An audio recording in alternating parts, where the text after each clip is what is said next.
como se fosse o torneio Rio-São Paulo. Sempre houve uma certa rivalidade entre as áreas de marketing e vendas dentro das empresas. Assim como a rixa entre os maiores estados brasileiros, a relação entre essas áreas dentro das empresas tem melhorado bastante nos últimos tempos. De acordo com uma pesquisa quentinha do LinkedIn, 90% dos vendedores estão satisfeitos ou muito satisfeitos com a qualidade dos leads entregues pelas equipes de marketing. Mesmo assim, ainda sobram alguns pontos de tensão. Com o time ganhando, nem sempre tem troféu suficiente para premiar os esforços de todo mundo. E basta o time começar a perder para que comece a caça às bruxas. Num cenário de vendas remotas e ciclos comerciais mais longos, como o que está em vigor desde o início da pandemia, o jogo muda e a pressão aumenta para ambas as partes. A pergunta de $1 milhão é: como tirar o melhor de marketing e vendas para alavancar os negócios B2B, mesmo em momentos adversos? Dobrando a aposta e valendo $2 milhões. Qual o melhor caminho para entrosar as duas equipes e trabalhar em colaboração depois de tanto estica e puxa? Eu sou a Renata Delia e esse é o episódio 3 do nosso podcast Conversa B2B.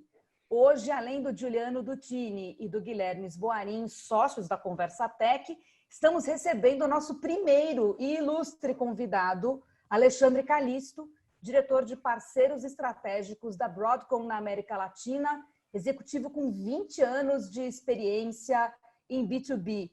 Bem-vindo, Calisto. Bom ter você com a gente. Olá, bom dia, obrigado. Prazer é meu. E aproveitando, eu queria dar um oi para o Guilherme, que é o maior campeão de surf de todos os tempos desse podcast. Gui, como estão as altas ondas no litoral norte? Nossa, obrigado pelo reconhecimento, antes de tudo. Isso aí é, resultado de um trabalho árduo que eu tenho feito. Tudo bem por aqui e olá a todos que estão nos ouvindo. E por fim, mas não menos importante, vou chamar o Giuliano para saudar a nossa audiência. Como é que estão as coisas aí no WeWork, Gil? Olá, turma. Olá, audiência. Feliz aí de receber o Calisto. Aqui no WeWork continua vazio, segue vazio, mas espero que a gente está aqui esperando que recomece tudo com a força de tempos atrás. A gente sabe que vai demorar um tempo, mas as coisas vão se encaixando. Enquanto isso, a gente vai se adaptando e vai se virando como pode.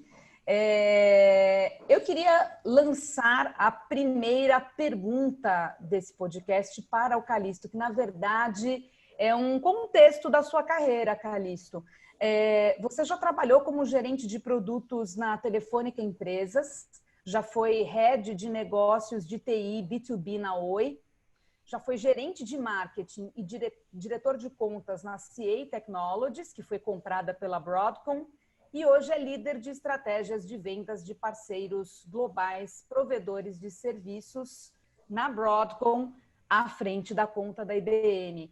Conta um pouco para a gente como é que foi esse caminho de 20 anos de experiência até chegar onde você está hoje. Bom, eu sou engenheiro por formação, então quando eu me formei, eu tinha desejo inicial de trabalhar na área técnica, né? Trabalhar com tecnologia, mas mais intimamente na área técnica. E o primeiro estágio que eu consegui foi em marketing. Então, foi amor à primeira vista. Eu comecei a trabalhar com inteligência de mercado, com análise de concorrência. E eu pude, um pouco mais na prática do que na teoria, começar a entender a importância de marketing, né? A grandiosidade de marketing sob a ótica não apenas de comunicação, mas toda a parte estratégica que está por trás do marketing, né? Produtos, precificação, os P's aí de marketing que tanto se fala. E ao longo da carreira eu tive uma passagem realmente técnica, uma parte da minha carreira, na área de pré-vendas, né, em 2 companhias. E finalmente, nos últimos anos, eu fui para a área de vendas. Então, acho que nesse torneio Rio-São Paulo, eu joguei um pouco por cada estado aí. E eu consigo hoje ter um pouco da visão dos dois lados, né? Desse conflito, dessa competição, né? Como o pessoal fala. Então, Nada hoje como eu... viver na ponte aérea, né? Porque aí a É, gente perde um pouco esse bairrismo. exatamente.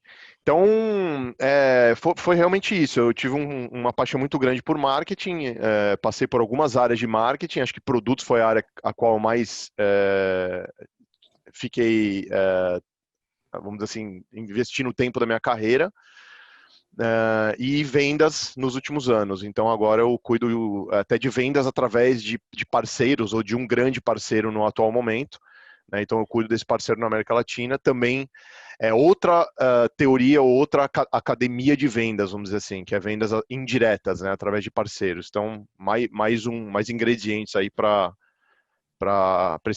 essa refeição complexa aí, que é esse mundo de B2B. Ou seja, nosso papel hoje é não atrapalhar esse incrível podcast, já que o Calixto, com toda essa experiência e sendo baterista também, tá? Então você que tem uma banda, que tá precisando de um bom baterista, o Calixto tá disponível, tá? Entre uma venda e outra, ele ajuda bandas que não têm bateristas. Esse podcast é maravilhoso, porque esse podcast tem 2 vocalistas, que somos eu e o Juliano. A gente tem praticamente uma banda. A gente teria uma banda se o Guilherme não fosse surfista, se ele tocasse alguma coisa, mas ele não toca, ele surfa. E o Calixto é baterista, então a gente tá quase completo aqui. Eu fico como público, alguém tem que ouvir a banda, né? Eu faço essa parte de ouvir a banda, então. Tá bom, achei que ele ia falar que ele toca alguma coisa. Eu falei, não, Não, o cara não rolou. Só tô pensando no tipo de banda que vai ter 2 vocalistas e um baterista. O que vai sair disso? B-52s, né? A gente pode... algo meio tribal, assim. Algo meio tribal. A gente arruma mais uma mulher para cantar comigo. Já tem um homem que é o Fred Schneider, o Juliano faz. Aí a gente já tem um baterista, a gente contrata um guitarrista e um baixista, e o Guilherme fica batendo palma e falando se tá bom ou se não tá. Queria registrar que eu danço também, tá? Ah, olha lá. Eu não danço, tá vendo? Eu danço e interpreto. Muito bem. Assim tá completo o nosso line-up aqui pro podcast de hoje. E registrado. Eu queria voltar na carreira do Calixto e, Calixto, pedir para você explicar um pouquinho como é que foi uma outra transição dentro de todas essas transições que você teve na sua carreira. Porque até pouco tempo atrás, você cuidava de uma carteira bem maior de clientes, né? Vendendo produtos de ticket médio muito menor, porém com equipes maiores envolvidas. Agora você cuida diretamente da IBM, que é um cliente muito grande e que tem um ticket médio muito maior. Qual é a diferença de atuar nessas duas posições? Bom, a diferença é gritante, né? Acho que eu posso dizer que a maior experiência que eu tive na área de vendas, e acho que até vivendo essa questão da grande necessidade que vendas tem de marketing, foi justamente nessa época que eu trabalhei com volume, né? O que a gente chamava na época de commercial. Então, um segmento que eram realmente de médias empresas, assim, podemos chamar assim. E acho que a grande diferença, acho que tem, ou a grande decisão que eu teve muito a ver com o perfil, né? Eu acho que isso é muito importante também para o vendedor entender onde ele tem mais aderência, onde ele tem mais sinergia. E são 2 estilos de venda bastante diferentes. Um é um estilo de venda bastante de hunting, né? De caça, que o pessoal chama no mercado, onde você tem uma necessidade muito grande de trabalhar com marketing sob a ótica de geração de leads, geração de negócios. Por quê? Porque você tem muito pouco tempo para muito cliente, para muita oportunidade. Então, sem leads qualificados, sem o apoio de marketing, você começa a perder tempo. E perder tempo para esse tipo de segmento, ele é fatal. Porque você começa a gastar as suas preciosas horas do dia em projetos ou em clientes que não vão dar em nada. Então, leads qualificados são fundamentais para você realmente ser mais eficiente, né? Depois, um outro oposto é justamente um trabalho mais de farming, um trabalho mais de relacionamento, onde você tem poucas contas muito grandes, como é o caso da IBM que eu estou hoje. Então, hoje eu tenho também, vamos dizer assim, a necessidade de trabalhar aliado com marketing, porém com outra vertente. Já não é tanta geração de lead, porque é muito difícil o marketing identificar algo antes de mim, porque eu já estou dentro da conta e é uma conta só e eu conheço as áreas de produto, de vendas. Então, normalmente, os negócios chegam por mim, mas do ponto de vista de negócios mais concretos. Agora, qual que é a importância de marketing? É justamente levar coisa nova para a mesma conta, que é esse que é a minha grande dificuldade hoje. É como que eu faço para que a conta, que tem um monte de contatos na mesma conta, ela conheça o que é estratégico da empresa, o que é novidade da empresa. Então aí, eu humanamente também não consigo fazer isso de uma maneira eficiente. Então o marketing me ajuda muito a fazer o tal do account-based marketing, que a gente usa bastante aqui, para endereçar mensagens totalmente personalizadas para grupos da IBM, com lançamentos de produto, com eventos digitais, na época presenciais também, com artigos, pesquisas, ou seja, coisas relevantes para que a IBM possa, nos projetos dela, lembrar que a gente existe. Então, lá dentro de um parceiro desse tamanho, e é um parceiro que tem uma característica que a gente chama de service provider, ou seja, um parceiro que presta serviço e que embute minhas soluções dentro dos serviços dele. A minha solução não é explícita para o cliente final, ele não revende minha solução. Então, a grande dificuldade é que eu brigo pelo mind share desse parceiro, porque existem outras Broadcoms lutando por ele. Então, ele precisa lembrar que eu tenho uma solução para determinada aplicação quando ele está com uma necessidade num cliente na ponta. Então, é um outro tipo de atuação, também muito dependente de marketing, mas eu costumo brincar que ao invés de um gerente de contas, vamos dizer assim, eu me transformo muito mais em um gerente de relacionamento. Né? Então, eu estou muito mais com a área de compras, área de contratos, área financeira. Então, você acaba olhando um monte de outras coisas e também acaba não tendo muito tempo de promover novidades. Fala, Gil. Juliano. Não, o comentário aí do Calixto né, do papel do marketing nessa parte mais de relacionamento é que normalmente das experiências ou das discussões que a gente teve, inclusive com o Calixto, o que acontece é que a empresa sabe que ele representa, tem a proximidade dele, mas é difícil que todo mundo conheça todo o portfólio e tenha a real noção do tudo que a empresa, a Broadcom, enfim, fazendo paralelo com outras indústrias, tudo que aquela empresa consegue atender. E aí é impossível que ele consiga fazer esse papel, até porque o papel de relacionamento, mais conhecer todo o portfólio, mais falar com todo mundo, ele precisa se preocupar em trazer negócio. E ajudá-lo, mesmo ele estando dentro da empresa, a ser procurado para falar sobre uma solução, é tão importante, no caso dele, quanto no massivo conseguir gerar leads com maior volume, com uma qualificação maior. Ou seja, são dois papéis que ele cita aí muito importantes que o marketing tem que prover. É isso aí. Calixto, tem um tema, só para complementar o que o Calixto já falou, dessa questão de horas desperdiçadas serem fatais, né? Essa pesquisa que a gente está citando aqui no podcast que o LinkedIn trouxe, fala um pouco dessa questão de produtividade da área de vendas. E realmente a área de vendas tem um gargalo de produtividade. A pesquisa aponta que ela dedica cerca de 36% apenas do tempo para fazer venda, prospecção, né? Fazer relacionamento com o cliente. O resto é função administrativa, é treinamento, é reunião interna, é a atualização do bendito do CRM, que toma um tempo, né, desgraçado e tal. Então, nesse contexto, é importante que realmente marketing seja uma mão na roda para que a área de venda seja mais produtiva, né? Inclusive, já é um ponto de atenção. O marketing não pode demandar mais trabalho burocrático, ele tem que sim ajudar a área de vendas a ser mais produtiva, né? Tornar cada vez mais esses 40% de tempo dedicado a vendas mais produtivos, com mais conversão, enfim. Calixto, eu tenho um outro ponto a levantar aqui com você, que é o seguinte: por trabalhar com tecnologia e atender a uma gigante como a IBM, pelo que eu entendi, você trabalha direto para uma divisão norte-americana da Broadcom. Isso significa que você já trabalhava remotamente e, portanto, sua rotina já estava 100% inserida nessa jornada de trabalho digital, né? Então, não teve nenhum impacto para você todas essas mudanças que estão acontecendo e que estão impactando muitas empresas, muitas áreas de vendas, né, em diferentes empresas, com essa questão de digitalizar o processo comercial, né?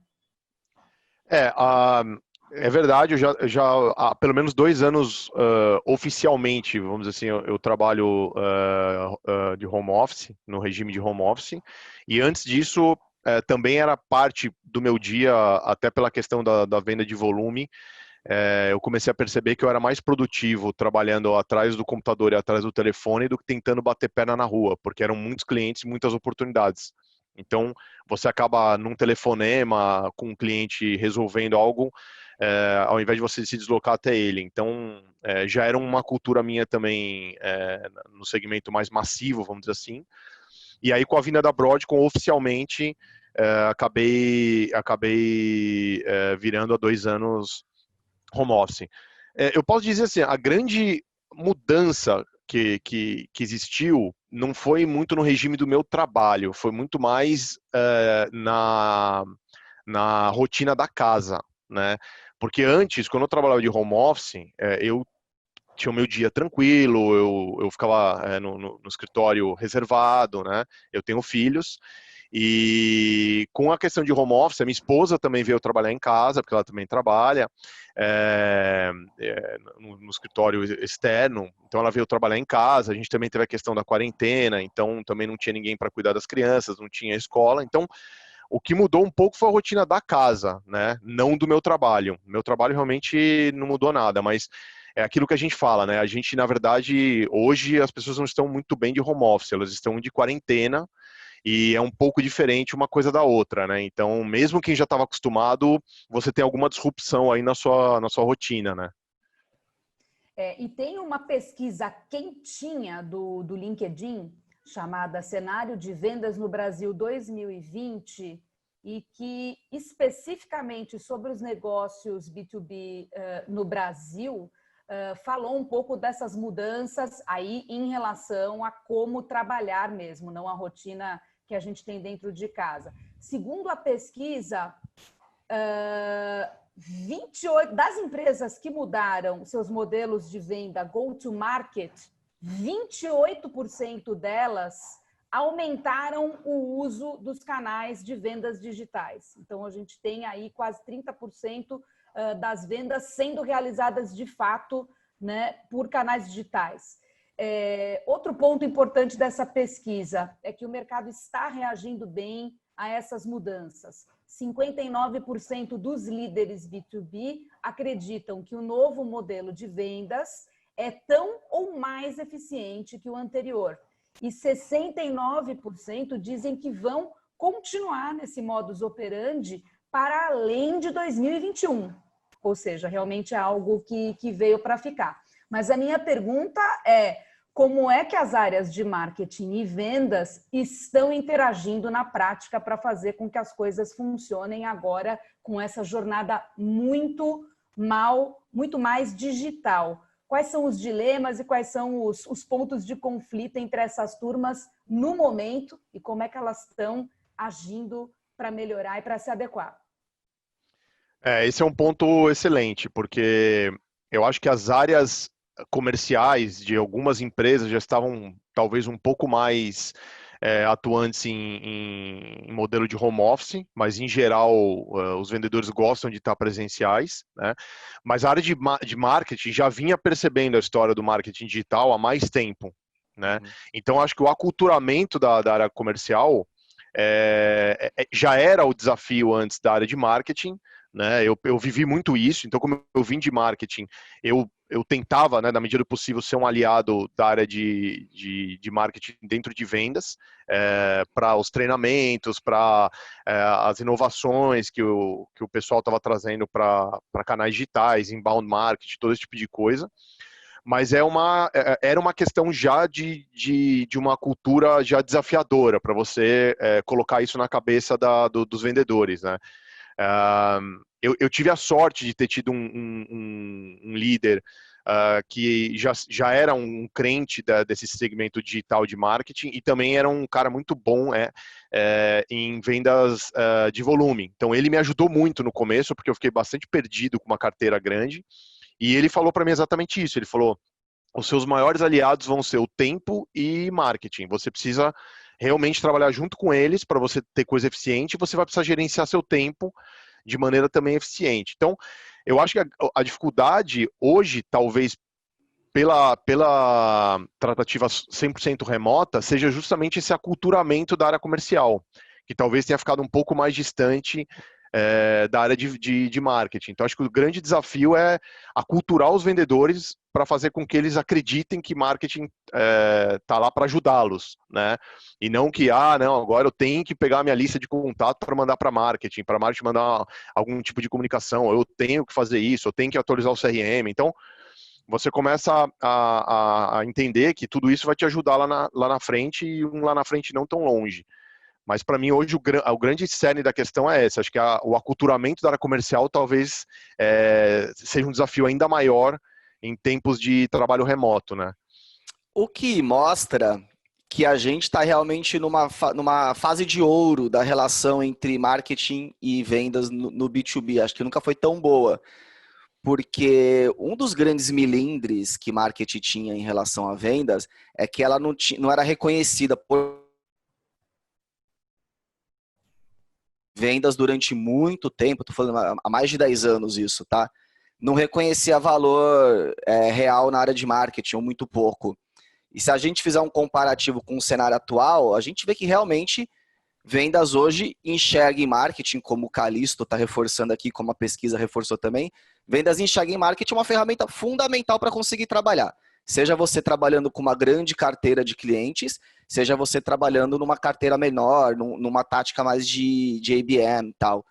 Então, isso é super legal de ver, porque, cara, quando eu comecei a trabalhar no marketing B2B, essa relação realmente era distante, e o fato de não ter o digital ali para dar suporte e fazer com que a gente conseguisse mensurar as ações, que a gente conseguisse realmente medir a eficiência que a gente tinha, era frustrante. No começo era hiper frustrante. Hoje, o momento para o marketing B2B é outro, muito impulsionado completamente impulsionado pela transformação digital, tudo que a gente está falando. E o momento que a gente está agora só acelerou esse negócio. Então, realmente é um momento muito bom para solidificar uma relação, vamos dizer, mais de parceria mesmo, onde as duas áreas se fortaleçam. Tem um outro insight da pesquisa que é muito importante para o momento, que tende a continuar pelo menos aí em 2021. O ciclo de vendas B2B se tornou mais longo, né? As compras estão mais racionais, mais embasadas, os clientes estão mais seletivos. Teoricamente, tem menos dinheiro na praça. O que muda nas estratégias de marketing e vendas nesse contexto, Calixto? Bom, a gente vê muito hoje os clientes extremamente informados, né? Então, hoje os clientes têm acesso à informação muito mais facilmente do que eles tinham antigamente. Então, a importância, até quando eu comentei lá a história do mind share que a gente tenta ter no cliente, acho que essa é a parte mais crucial que a gente tem hoje. Por quê? Porque o cliente hoje tem acesso à pesquisa, ele tem acesso a teste de produto, né, digitalmente. Então, hoje em dia, nesse mundo do aplicativo, essa economia do aplicativo que a gente está vivendo, os clientes têm acesso a testar de uma maneira fácil, comparar de uma maneira fácil. Hoje se dá mais valor a análises de usuários do que pesquisas. Então, por exemplo, você pega um software hoje, o que importa é quantas estrelas ele tem. Não importa se num comparativo de uma revista de tecnologia, aquele software ficou em primeiro ou em segundo. Normalmente você olha as estrelas dele e vê o que as pessoas de fato estão falando nele. E isso existe para o mundo B2B também. Então, na área de software, por exemplo, existem portais específicos para reviews de clientes. E lá é onde a gente, por exemplo, investe bastante em fazer com que os clientes respondam às pesquisas, né? Respondam aquela famosa, entre aspas, encheção que a gente tem nos aplicativos para ficar avaliando toda hora, você avalia tudo do aplicativo, né? Isso tem um objetivo muito grande, que é o feedback constante para o próprio fornecedor, né, do serviço, do produto, e também para que aquilo sobressaia perante a concorrência. Então, a parte fundamental do marketing, o tal do inbound marketing, tem muito a ver com isso, que é você influenciar ou dar ferramentas para que o cliente, no momento de seleção dele, considere a sua opção de uma maneira natural, né, mais natural possível, para que lá na frente, quando ele de fato for abrir uma concorrência, a gente já esteja bem posicionado. Então, a grande questão hoje é essa, são as ferramentas não invasivas, né, ou os modelos não invasivos de marketing, mas que ao mesmo tempo ajudam a área de vendas muito a serem chamadas, porque pode ter certeza que se você está sendo chamado por um cliente, ele já sabe quem você é, o que você faz, já conversou com o pessoal da indústria para saber se o seu software ou o seu produto é bom ou ruim, então você já está meio que num shortlist ao ser chamado, mas também pode ter certeza que ao ser chamado, ele usou muitas ferramentas de marketing da sua empresa para avaliar nos momentos iniciais da venda, né? Então, acho que essa é a grande relevância que a gente tem hoje no modelo de compras atual. E tanto é que esse ciclo de vendas ele aumentou e muito do pedaço desse ciclo de vendas, às vezes a gente nem consegue mensurar, porque é justamente o pedaço que o cliente está fazendo sozinho. A gente, assim, às vezes a gente nem sabe que ele já está com a intenção, já está com o projeto, já está pesquisando, e muitas vezes a gente nem tem acesso, não consegue nem capturar esse primeiro momento que está passando na cabeça do cliente. Então, é um ciclo de vida longo e talvez seja até mais longo do que a gente consiga mensurar, medir, exatamente. Juliano. E aí, eu estava aqui pensando no quanto o marketing precisa ser consistente nesses casos, né? Porque é isso, se você pensar, eu vou fazer... claro que tudo é mensurável, mas tem o marketing segue com um aspecto não mensurável, não de imediato, né? Então, se você não tem um investimento inicial, não trabalha no conteúdo, não tem um bom material de venda, se você não faz isso bem, possivelmente você vai perder essas oportunidades que ainda não estão sequer capturadas por vendas, não estão no radar de ninguém. Na verdade, você tem que se colocar no radar do cliente, que é diferente do marketing antigo ou do modelo antigo, em que vendas ficava com o radar ligado procurando as oportunidades. Segue esse caminho, segue. O ponto é, cada dia mais o radar do cliente é maior para capturar mais informação, mais review. Você vê até, né, esse tipo de situação em que ele tem informação direto da ponta. É fato. Eu tenho certeza que eu não consigo dedicar nem uns 36% do tempo que o Gui falou. O meu trabalho é muito focado em administrativo mesmo. É muito contrato, é muita questão de faturamento. Então, para mim é fundamental que as áreas comerciais e técnicas da IBM estejam me considerando no momento que nem eu sei que eles já estão trabalhando num projeto. Uhum. Então, realmente assim, para mim é impossível gerar coisa nova hoje sem marketing. É impossível, absolutamente impossível. E eu tenho uma outra pergunta. Vocês falaram das ferramentas, né? Da importância delas. Um ponto de fricção bastante crítico, às vezes, na relação entre as áreas de marketing e vendas é a mensuração de resultados. Seja na hora de distribuir os louros da vitória, seja na hora de distribuir culpas diante de possíveis maus números. Como é que fica a mensuração de resultados agora que a gente tem esse cenário de ciclo de vendas mais longo? O que vocês acham? Vou mandar para o Calixto essa bola. Então, eu costumo dizer, eu tenho uma opinião bem pessoal em relação a isso, que eu acho que não só marketing e vendas, mas a empresa como um todo, a gente percebe metas, objetivos completamente conflitantes ou divergentes. Então, para mim, essa questão ela já nasce divergente logo do início, né? Então, por exemplo, quando na época da CA, eu vou dar um exemplo aqui, o pessoal de marketing era monitorado por geração de leads qualificados e aceitos por venda, certo? Isso ajuda vendas, mas venda não é medido por isso, venda é medida apenas por vendas.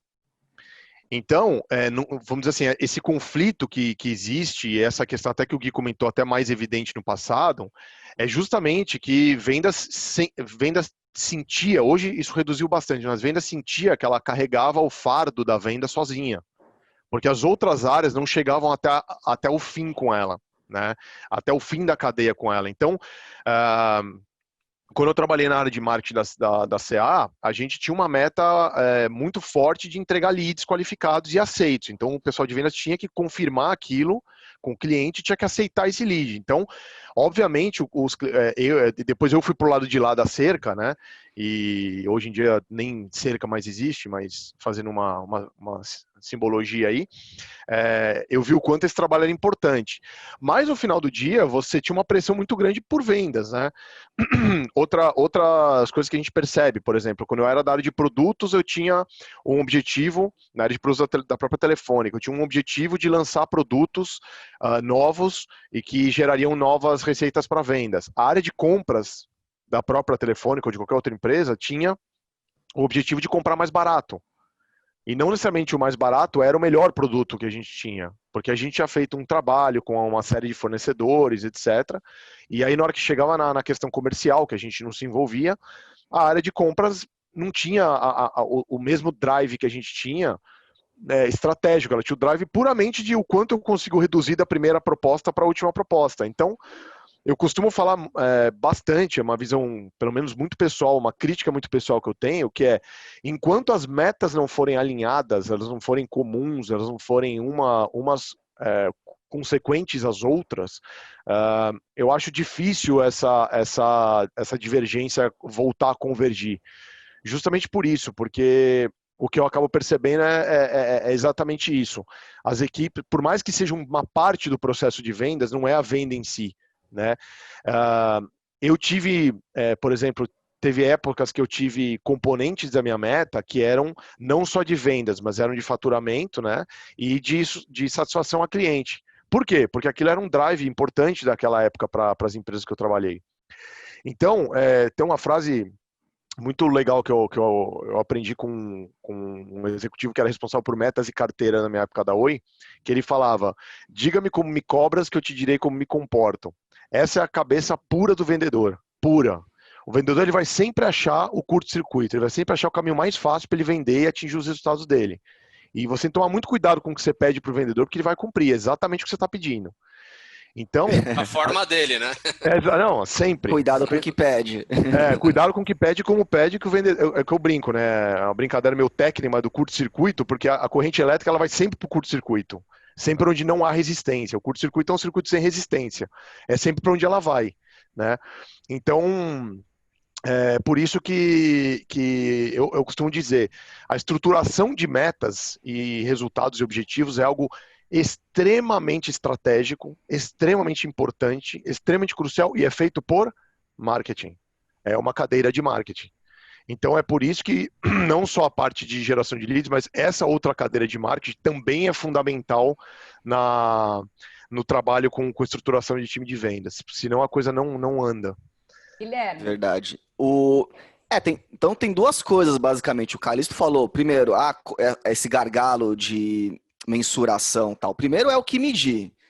De fato, o Calixto falou aqui, ele matou a pau. Não adianta a gente estar medindo ser cobrado por laranja e o vendas está preocupado em vender banana.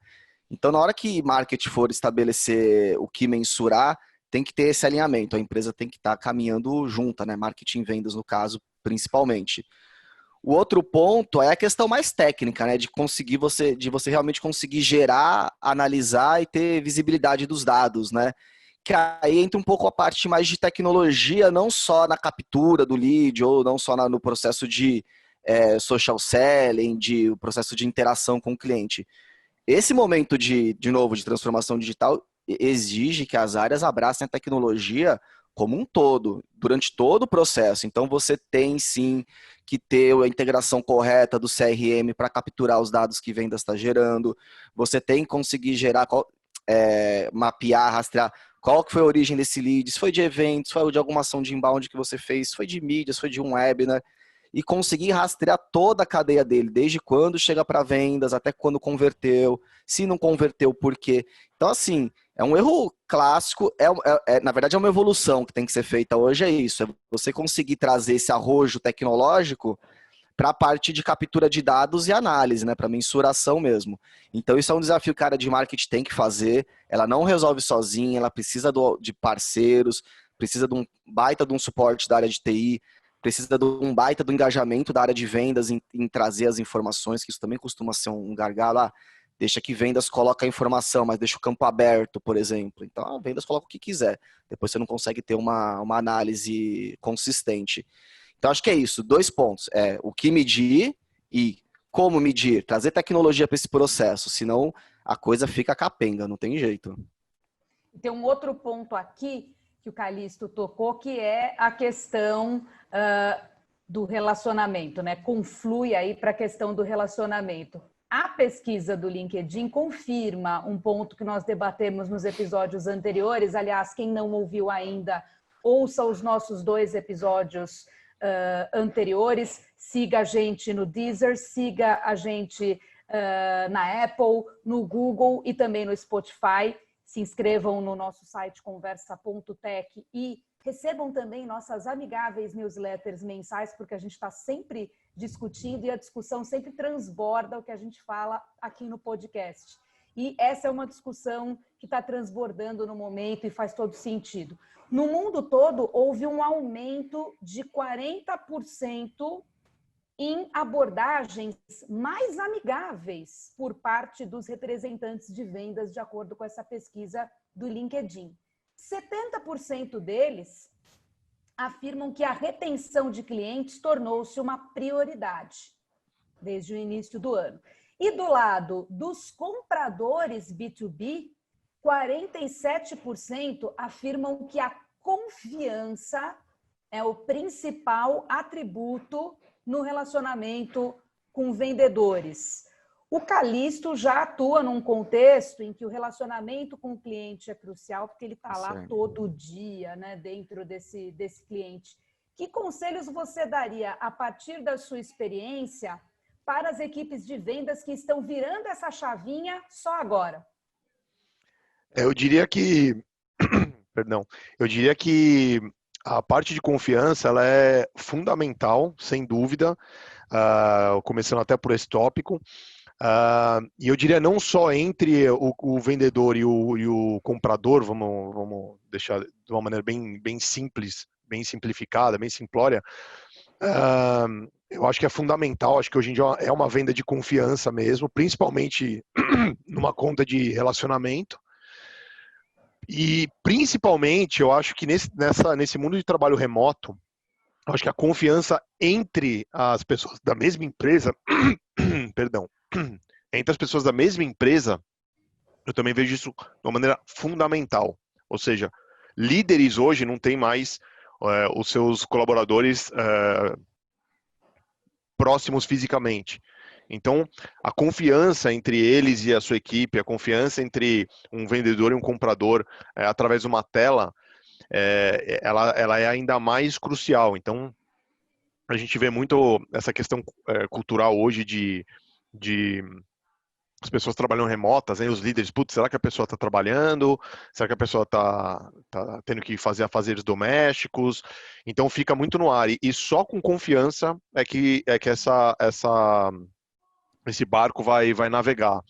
E, obviamente, para clientes e fornecedores, isso é fundamental, sempre foi. Acho que hoje em dia, como eu estava comentando, os clientes hoje, eles se baseiam muito mais em outros clientes, em outros casos de sucesso, para comprar. Por quê? Porque isso tem a ver com confiança, né?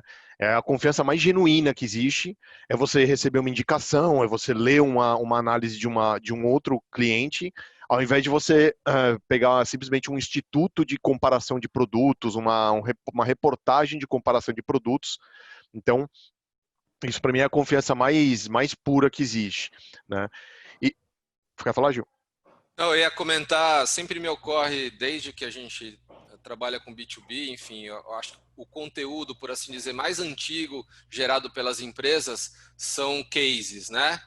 Casos de sucesso e tudo mais. Exato. E é incrível como cada dia mais ele vem ganhando importância na construção dessa confiança final e no suporte à decisão de outros decisores, né? A gente já comentou no episódio passado, não é algo simples de fazer, ainda mais bem feito, né? Bem feito é difícil fazer, que realmente influencie e que gere essa credibilidade, né? A verdade é que um executivo pode querer ligar para o outro e falar, cara, ó, vi o case lá, você me confirma, imagino que na tua indústria isso não seja difícil de acontecer. A gente busca referências todo o tempo, né? A gente busca referências para empregados que a gente contrata, a gente busca referências para um carro que a gente vai comprar, filmes. Então, referências tem a ver com confiança. E normalmente a gente busca de quem a gente confia. A gente busca as referências de quem a gente confia. Então, sem dúvida nenhuma, ainda é para mim, acho que o pilar mais importante de qualquer relação é a confiança, né? E na ferramenta de marketing isso se traduz em referências, em cases, né? E sobre a primeira parte da pergunta, sem dúvida nenhuma, retenção é a palavra, sem dúvida nenhuma. É muito mais fácil você vender um produto novo para um cliente existente do que você fazer uma venda nova, sem dúvida nenhuma. Quando você, obviamente, atinge o grau de confiança, sem dúvida nenhuma, é muito mais fácil você colocar novidades em cima do que você já tem hoje de produtos vigentes, serviços vigentes, né? Então, é um drive nosso também, muito importante, muito estratégico. A gente começa o ano com uma meta, a primeira parte da nossa meta é manter o que existe, renovar o que tem de contrato. Essa é a primeira meta que a gente tem hoje na Broadcom. A gente parte sempre do ano com essa meta. Começou o ano, a gente tem uma meta de atingir praticamente 100% de renovação do que a gente tem, e daí para cima vem os desafios incrementais. Ou seja, vocês podem imaginar a dificuldade que é para mim, por exemplo, não renovar um contrato, o tamanho da famosa boca de jacaré que isso gera, né? A gente brinca que é o retângulo mais o triângulo, ou seja, o retângulo que eu tenho hoje mais o triângulo. Só que esse triângulo, né, que ele tem uma base plana, né, uma base plana com a linha horizontal, uma base horizontal, quando eu perco um contrato, ele passa a virar um triângulo que vai abrindo a boca ao longo do ano. Então, reter, sem dúvida nenhuma, é a estratégia primordial que a gente tem, e retenção só se conquista com confiança. Não tem outro jeito. Ainda segundo o LinkedIn, tanto vendedores quanto compradores cada vez mais vão se apoiar nas redes sociais. A questão também do social selling. O suporte de marketing associado à inteligência de vendas multiplica o valor das redes sociais e dos insights para a área de vendas. E olha só que legal, 47% dos respondentes dessa pesquisa do LinkedIn consideram excelente a qualidade dos leads gerados pela equipe de marketing e 43% consideram essa qualidade boa. É aquela estatística geral que a gente colocou logo na abertura do podcast. Eu vou pedir para a Michelle, a nossa grande assessora de produção audiovisual, para ela colocar uma musiquinha inspiradora em comemoração à chegada da Pomba da Paz. A Pomba Merece. chegou e Ótimo. afastando a pomba da discórdia. Já não era sem tempo, né? Já não era sem tempo. Finalmente. Celebração. Finalmente, viva a pomba da paz, ela chegou e ela afastou a pomba da discórdia. São 10 da manhã, posso tomar um champanhe ou vocês acham que melhor não? Eu acho que pode, mas a pomba ficou com cara de missa e ficou meio Michael Jackson com as criancinhas no palco, Heal the World. Não, mas pode ser champanhe. A mensagem foi dada, Muito bem, bela homenagem. Três coisas. A pergunta é, como é que a gente pode garantir sempre bons números e criar essa ponte da amizade entre as duas áreas, Calixto? Bom, novamente falando de marketing como um todo, né? Acho que o desafio do vendedor ele diminui muito quando ele tem um bom produto na mão. Então, acho que tudo começa com um bom produto na mão. E um bom produto é aquele em que o cliente quer, o que o cliente precisa, que o cliente confia. Então, todo o estudo de marketing, todo o marketing está por trás de um bom produto, vai muito além do lançamento do produto em si. Uhum. Começa como um ponto, acho que, de partida para qualquer vendedor ter sucesso. É difícil ser vendedor com produto ruim, viu? É bastante difícil. O Já desafio, acho que fui, é difícil. cresce exponencialmente. E um bom produto, ele quase que se vende por si só. E como que ele se vende por si só? Marketing novamente. Então, o cliente vê os clientes usando, testando, cases, e a gente brinca que é quase que o cliente pedindo e não o vendedor vendendo, né? Isso. Então, eu acho que isso é fundamental. Então, acho que essa relação de marketing e vendas, como eu falo, ela vai muito além da questão dos leads. Ela vai realmente, o vendedor realmente tem que confiar na área de marketing, porque é ela que no final do dia vai dar estratégia, vai dar produto, vai dar insumo, vai dar lead, vai dar tudo para ela, né? Então, acho que mais do que nunca, marketing hoje é fundamental, né? Porque tem um dado, a pesquisa a gente está esgotando ela aqui, mas porque a pesquisa é bem legal. Depois a gente vai dar o link, né, Rê, para a galera baixar e tal. Vale a pena ler ela na íntegra. Mas tem um trecho que mostra assim, qual que é os dois principais gatilhos que estimulam um comprador a receber uma pessoa de vendas de uma empresa, né, de um parceiro. Imaginando principalmente nessa situação de hunter aí, né, que está tentando abrir novas contas e tal. E basicamente dois fatores apareceram com, assim, disparados. Que primeiro esse vendedor ou a empresa trazer informações que vão ajudar o trabalho do comprador. Então não adianta também eu só ir lá, estou aí para falar como o meu produto é foda. Não, isso não é suficiente. Isso não estimula você a receber um representante de vendas, né? E outra coisa é a marca forte e reconhecida. Não, essa empresa é legal, já ouvi falar, sei que eles fazem um trabalho sério, vejo que outros concorrentes ou outras empresas do mercado trabalham com ele e falam bem. Olha como esses dois eixos são fundamentais para o trabalho de marketing. Primeiro é você gerar informação relevante para o trabalho do comprador. Então, basicamente é isso. Você precisa nutrir a área de vendas e também fazer na sua estratégia de inbound levar esse tipo de informação, que de novo ajude o trabalho do comprador, e construir uma marca forte, né, uma empresa que seja reconhecida. Tal. Também é essência do marketing. Então, realmente, no B2B, se a gente for olhar, os dois principais fatores que estimulam receber uma pessoa de vendas são cerne de uma área de marketing B2B hoje, né? Então, acho que essa reflexão é essencial para o marketing B2B fazer um bom trabalho também. Até complementando um ponto que você tocou, Gui, todos os cursos de vendas, treinamentos de vendas que a gente faz, que eu já fiz, que a gente lê, todos eles têm uma questão importante, que empresas não compram produtos, pessoas compram produtos. Né? Uhum. São pessoas que compram lá de lá.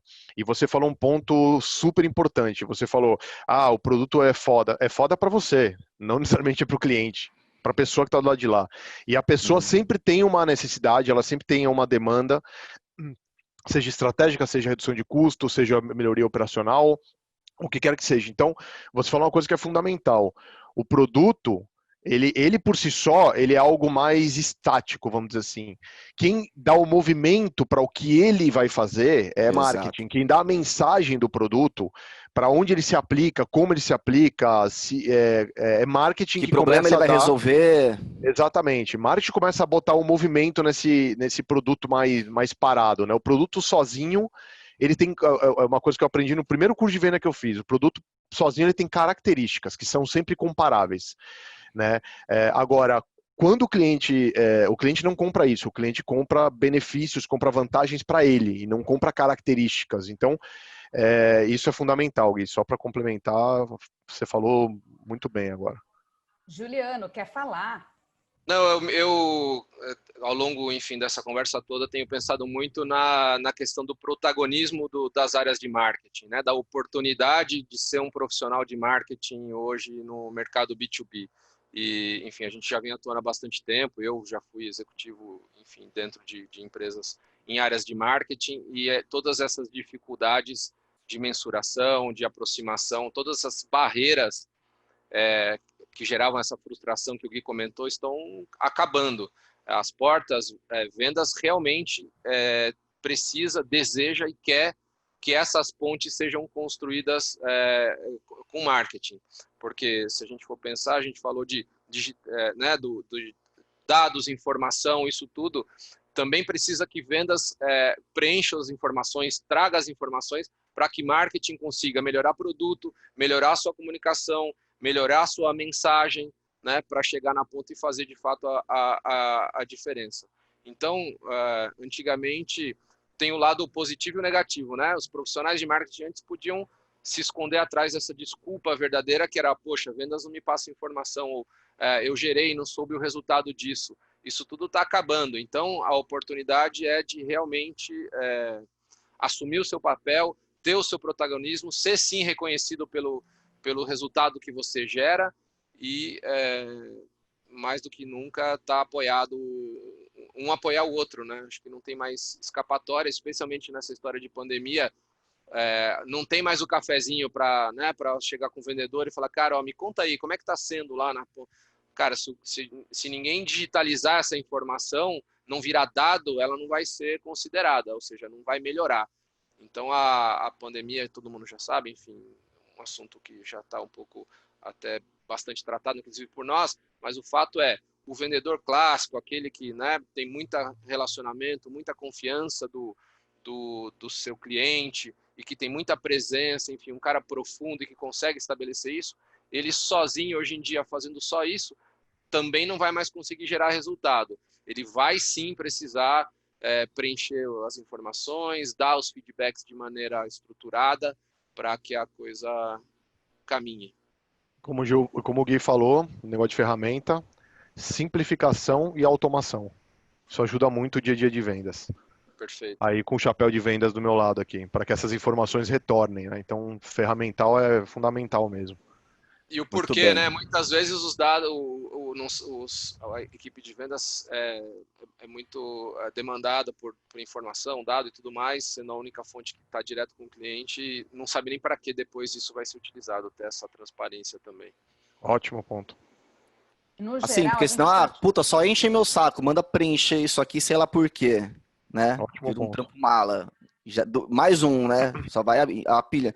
Então, realmente, importante isso, entender o valor daquela informação e que benefício vai trazer. Assim como o comprador quer enxergar benefício nas coisas, né?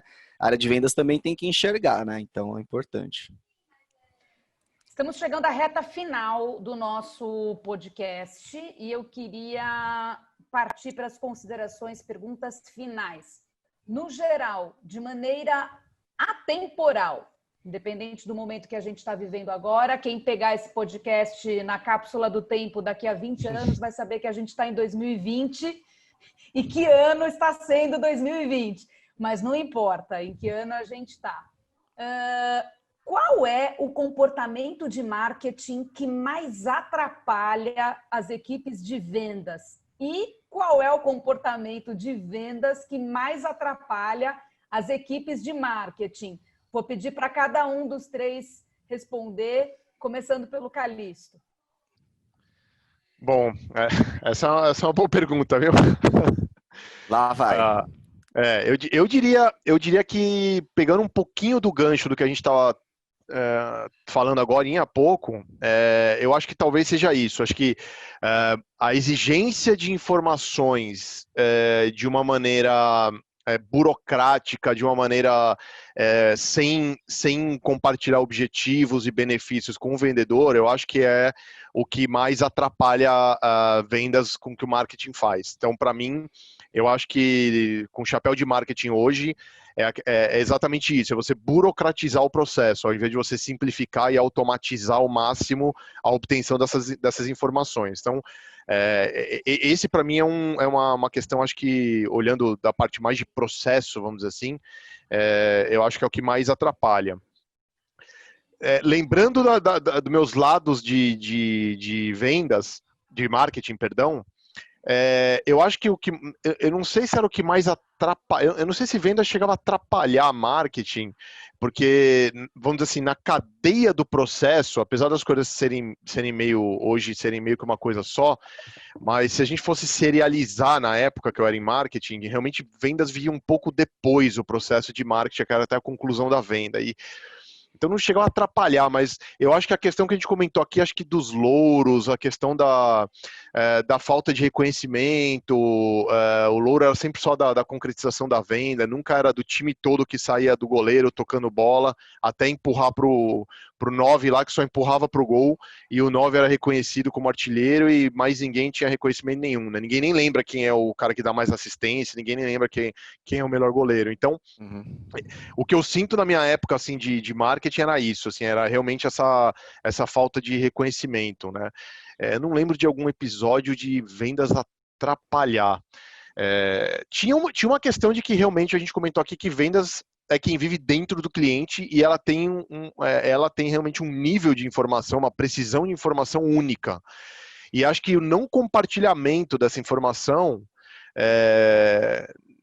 não chegava a ser um atrapalhar, mas era um deixar de ajudar, assim, deixar mesmo. Então acho que são os dois pontos assim que mais me vem à cabeça agora, assim, com essa pergunta de sopetão sem pensar muito. É assim que a gente gosta, sempre a Você foi bem, fica tranquilo. E aí, Guilherme, o que você acha, aproveitando? Ó, pensando assim, o que o marketing atrapalha vendas? Que aí eu acho que é um gargalo sério e acho que na cápsula do tempo capaz de ainda tá valendo.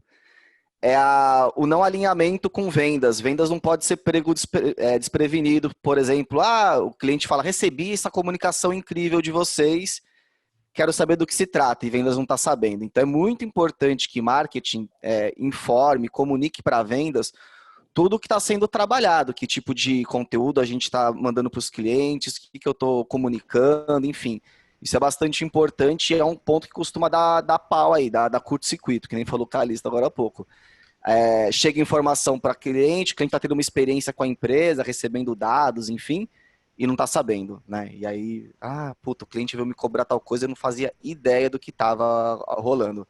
Então, acho que quando o marketing não faz bem esse trabalho, realmente atrapalha bastante. E quando você pensa, vendas atrapalhar, eu também tenho um pouco de dificuldade em enxergar coisas que realmente atrapalham o marketing vindo da parte de vendas. Mas o tema de retroalimentar com informação é sim uma parada. Principalmente quando a gente depende, em algumas etapas do processo de vendas, seja ela acontecendo ou não, a gente depende da área de vendas para falar o que aconteceu. Nem tudo a gente consegue automatizar. Tem alguns campos que eu preciso entender com uma certa minúcia. Então, essa inconsistência de dados é ruim, atrapalha bastante, e você vê que é um gargalo, porque o Calixto no chapéu de vendas fala, cara, isso é uma encheção de saco, é uma burocracia que eu não vejo valor. Então, você vê que é conflitante, porque para marketing é hiper importante e vendas vê isso como um trampo mala, simplesmente, não vê valor, né? Então, acho que essa questão de troca de informação é onde vendas consegue atrapalhar, entre aspas, um pouco a vida de marketing aí. Juliano, e você? Bom, sobrou pouco para falar, né? Ainda bem que eu não fiquei por último. Mas eu vou só acrescentar... É isso aí. Praticamente isso aí. Eu vou acrescentar um outro elemento, que é quando a gente está falando de produtos novos, né? Volta em confiança e tudo mais. A importância desse alinhamento, como disse o Gui. Se você já tem uma empresa que tem um produto consolidado numa empresa, marketing quer lançar um novo produto, né? Ele, obviamente, tem poucos clientes ou nenhum, tem basicamente um piloto, né? E esse é um momento em que marketing tem muito que não pode... que um pode atrapalhar o outro aí, né? Porque vendas precisa ter confiança naquele produto para ir vender para um cliente. Bom ponto. E marketing precisa garantir que os processos, que está tudo desenhado para que essa venda ocorra e ele consiga, de fato, alavancar aquele novo produto. Então, não sei se nesse caso um atrapalha o outro, se não fizerem um bom trabalho. Eu só acrescentaria isso do lançamento de novo produto, que sempre é um desafio, especialmente em empresas mais ligadas à tecnologia e tudo mais. Só reforça aí a importância do que vocês comentaram, dessa troca de informação, dessa troca de confiança e tudo mais. Esse é o elemento. Se tudo isso que vocês falaram não funciona realmente bem, o lançamento de um novo produto, com certeza, tem muita dificuldade de ser bem sucedido. Verdade. E agora, com o meu cronômetro do passa ou repassa ligado, eu quero fechar o episódio de hoje pedindo a vocês suas pílulas de sabedoria, porque aqui nós gostamos de pílulas de sabedoria. Cada um vai escolher somente uma pílula, uma dica, um conselho que sirva tanto para as equipes de marketing quanto para as equipes de vendas B2B, para que elas trabalhem melhor, obtenham melhores resultados. O cronômetro do passo a repassa dá no máximo 30 segundos para cada um. Vixe. É Unidunité? Como é que a gente vai fazer aqui? Vou no Juliano, só porque eu gosto de pedir para o Juliano falar primeiro ou por último. Quando é pergunta direta, todo mundo é primeiro. Tô achando que isso aí tá armado. Não tá marcando ainda, né? 30 segundos, vamos lá. Ainda bem que não foi o assim, primeiro. Eu vou fazer às vezes do marketing, que foi o que eu mais fiz, e acho que vale a pena reforçar aqui, que é a questão do protagonismo, a oportunidade de protagonismo dos profissionais de marketing, de realmente fazerem o resultado acontecer, especialmente no momento de digitalização mais forte. Agora a questão das métricas estão mais favoráveis, a questão da vendas está mais apto a receber as informações digitais, o cliente está mais apto a receber essas informações nesse formato. A gente tem desenvolvido conteúdos para WhatsApp, a gente tem áudios, enfim, a gente tem também variado. Isso é um reflexo do que a gente tem visto aqui de dentro da Conversa Tech. Demandas de variação de formato e de tudo mais para ajudar nesse processo. Então, marketing, assuma isso como uma oportunidade, porque seguramente, se existe alguma resistência entre essas duas áreas ainda, vai terminar. Para você, Calixto. Eu gosto muito dos valores, né, dos pilares do Manifesto Ágil, né? Não sei se vocês já tiveram a oportunidade de ver, o manifesto que foi lá de 2001, né? Ele possui 4 pilares principais, e desses 4 pilares existe um deles que eu gosto muito, que é justamente relações pessoais acima de contratos e processos. Então, o que eu sempre falo é: confiem uns nos outros, confiem em marketing, que vendas precisa de vocês, que vendas reconhece o trabalho de vocês, muitas vezes que isso não seja explícito, e que vendas sem marketing vocês, principalmente na atual economia, não vão ser nada sozinhos. Então, eu acho que confiam uns nos outros mais do que processos obrigatórios de preencher CRMs, mais do que feedbacks e campanhas. Conversem e confiem uns nos outros. Acho que essa é a questão para mim hoje. Ainda mais no mundo remoto, né?